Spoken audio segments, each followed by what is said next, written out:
Assalamualaikum warahmatullahi wabarakatuh. Pada kesempatan ini mau mewawancarai salah seorang kuncen di Patilasan Jakatarup Penganjang. Baik, maaf Pak, mohon izin dengan Bapak siapa Pak? Perkenalkan, nama saya Abdul Rosid. Insya Allah saya dipercaya di sini sebagai juru kunci Babu Jakatarup Penganjang. Baik, siap. Kalau boleh tahu Pak, pengen tahu untuk sekilas Patilasan ini bagaimana? Mohon diceritakan. Enggak. Assalamualaikum warahmatullahi wabarakatuh. Waalaikumsalam. Pertama-tama saya minta izin Pak ya, ini saya ambil garis besarnya aja. Insya Allah ini makomnya Babu Jakatarup Penganjang di dalam. Di sini di gerbangnya, gerbang utama menuju makomnya Babu Jakatarup Penganjang.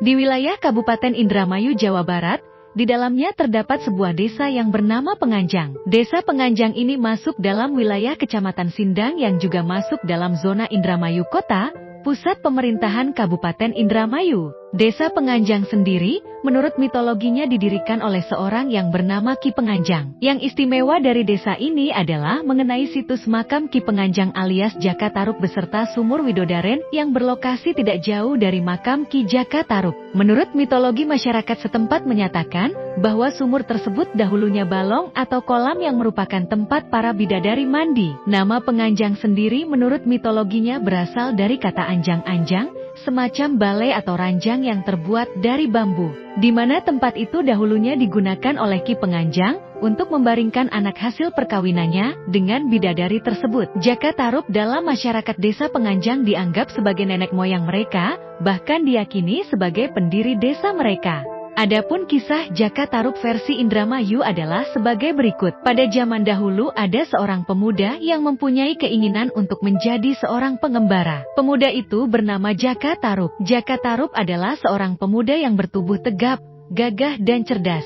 Demikianlah pengembaraan Jakatarup dari waktu ke waktu ditempuhnya dengan penuh semangat dan ketabahan, meskipun banyak mengalami rintangan. Menurut cerita rakyat, Jakatarup adalah seorang pengembara yang berasal dari daerah Solo, Jawa Tengah. Namun berdasarkan analisa cocokologi, diperkirakan pemuda ini berasal dari daerah Kabupaten Grobogan, sebelah utara kota Solo yang merupakan wilayah Kesultanan Surakarta. Karena di daerah tersebut ada sebuah desa yang bernama Desa Tarup dan ada pula makam Ki Ageng Tarup yang berada tidak jauh dari makam Ki Ageng Selo, tokoh legenda penangkap petir pada masa kejayaan Kesultanan Demak, yang berada di Desa Selo, Kecamatan Tawangharjo, Kabupaten Grobogan.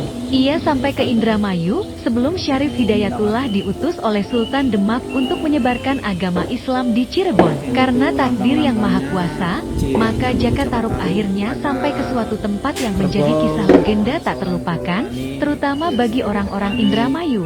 Nama asli Jakatarup adalah Ki Gede Kirom, sedangkan nama julukannya yaitu Ki Gede Penganjang. Ki Gede Kirom mempunyai beberapa nama panggilan, di antaranya yaitu Ki Jakatarup, Ki Gede Penganjang dan Ki Gede Laha. Disebut Ki Jakatarup karena berasal dari Desa Tarup, sebagaimana julukan bagi anak pemuka desa di Jawa Tengah, seperti Jaka Tingkir yang kemudian menjadi Sultan Hadiwijaya adalah putra Ki Ageng Tingkir pemuka Desa Tingkir di daerah Salatiga. Maka diasumsikan bahwa Jakatarup adalah putra Ki Ageng Tarup yang merupakan penguasa Desa Tarup di daerah Tawangharjo, Kabupaten Grobogan. Sedangkan nama Ki Gede Penganjang disematkan karena beliau adalah orang pertama yang membuat anjang-anjang atau balai-balai bambu.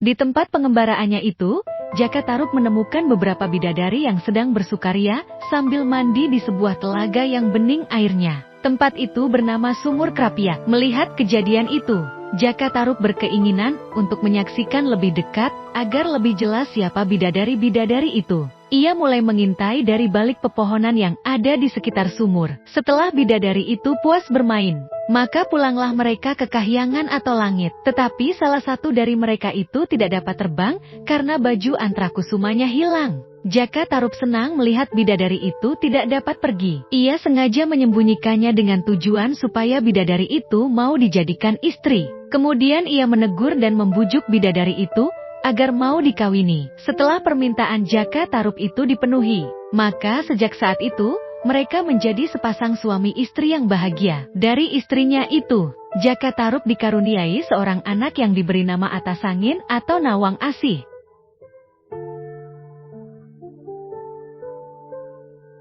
Pada suatu hari istrinya, Nawang Wulan ingin pergi untuk memandikan anaknya ke sungai. Pada waktu Nawang Wulan sedang menanak nasi dan belum matang dan periuk, tempat menanak nasinya masih berada di atas api. Sebelum pergi, bidadari Nawang Wulan, istri Jaka Tarub, itu berpesan kepada suaminya agar jangan sekali-kali membuka tutup periuk itu. Tetapi sang suami, Jaka Tarub, malah merasa penasaran akan rahasia di balik larangan tersebut dan ingin membuka tutup periuk itu. Setelah dibuka, terlihat di dalam periuk itu ternyata istrinya hanya memasak setangkai padi yang masih utuh atau masih bersatu dengan tangkainya. Pantas saja padi di lumbung Jaka Tarub ini tak kunjung habis, karena setiap hari hanya dimasak setangkai saja. Setelah sampai di rumah, betapa kagetnya sang istri yang mendapati nasi yang dimasaknya belum matang dan masih utuh berupa setangkai padi. Sehingga tahulah dia bahwa suaminya telah membuka tutup periuk itu. Kemudian dia berkata kepada suaminya dengan nada kesal, "Mas, mulai sekarang buatlah lesung, alat menumbuk padi, dengan alunya untuk menumbuk padi, karena padi itu tidak dapat ditanak dengan kulit dan tangkainya sebab kau telah membuka tutup periuknya tadi." Demikianlah si istri setiap hari mengambil padi dari lumbung untuk ditumbuk. Isi lumbung padi itu pun makin lama makin sedikit hingga hampir habis. Pada suatu hari, seperti biasa Nawang Wulan pergi ke lumbung padi untuk mengambil padi untuk ditumbuk menjadi beras. Tetapi alangkah terkejutnya Nawang Wulan dengan tak disangka-sangka menemukan baju antrakesumanya yang hilang itu di bawah tumpukan padi di lumbung Jaka Tarub. Maka taulah dia siasat Jaka Tarub yang mencuri pakaiannya agar dia tidak bisa lagi kembali ke Kahyangan. Maka saat itulah Nawang Wulan timbul keinginan untuk pulang kembali ke Kahyangan. Jaka Tarub, sang suami, bertanya, "Bagaimana dengan anak kita yang masih kecil dan masih menyusu ini? Apakah kau tega meninggalkannya?" "Ya, apa boleh buat aku harus pergi?" jawab Nawang Wulan, istrinya. "Untuk itu Mas harus membuat anjang-anjang yang dirambati tanaman labu putih. Jadi kalau anak kita ingin menyusu, letakkanlah anak itu di atas anjang-anjang. Kemudian bakarlah merang ketan hitam. Kalau saya mencium asapnya, saya akan turun ke bumi untuk menyusuinya." Demikianlah hal itu dilakukan oleh Jaka Tarub sampai anaknya besar dan tidak menyusu lagi. Itulah sebabnya sampai sekarang di Penganjang tidak boleh menanam labu putih dan menanam ketan hitam.